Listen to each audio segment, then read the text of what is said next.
వెలుగుతున్నాయి. ఉస్మానియా యూనివర్సిటీ లోపల దోమలు ఉన్నాయి. అంత దోమలు ఈగలు మోయేటట్టు చేశారు. ఈ వైఖరి మార్చుకోవాలి. ఇక్కడ సిబ్బంది జీతాలు మెరుగుపరచాలి. ఇక్కడ పర్మనెంట్ టెంపరీ అవుట్సోర్సింగ్ ఉద్యోగులకు జీతాలు, బాండెడ్ లేబర్ తక్కువ జీతాలు ఇస్తున్నారు, వాళ్ళ జీతాలు పెంచాలి.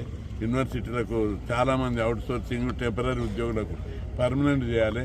వాటి మీద దృష్టి పెట్టకుండా విద్యార్థులను అణచివేయడం, ప్రజా ఉద్యమాలను అణచివేయడం, చివరకు ప్రొఫెసర్ల ఉద్యమాలు వాళ్ళ డెమోక్రటిక్గా మాట్లాడడానికి కూడా ఛాన్స్ లేకుండా దెబ్బతీయడం అనేది చాలా దుర్మార్గం. ఈ విషయం లోపల యూనివర్సిటీ తమ వైఖరిని మార్చుకోవాలని, వాళ్ళు ఇక్కడ ఫెకల్టీ ఎట్లా డెవలప్ చేయాలి, ప్రొఫెసర్లను ఎట్లా, రీసెర్చ్ ఎట్లా డెవలప్ చేయాలి, కొత్త కోర్సులు. ఈరోజు ఆర్టిఫిషియల్ ఇంటెలిజెన్స్ వచ్చింది, కంప్యూటర్ లోపల రోజు రోజుకు చాలా మార్పు వస్తుంది.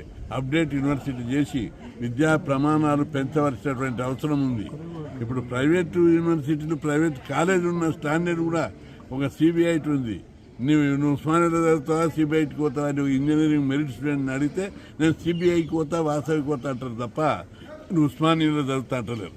అదే 10 ఏళ్ల కింద, 20 సంవత్సరాల కింద కొందరు పిల్లలు ఆప్షన్ అడిగితే నేను ఉస్మానియా యూనివర్సిటీకి పోతుంటే చదువుతా ఇంజనీరింగ్ అంటుంది.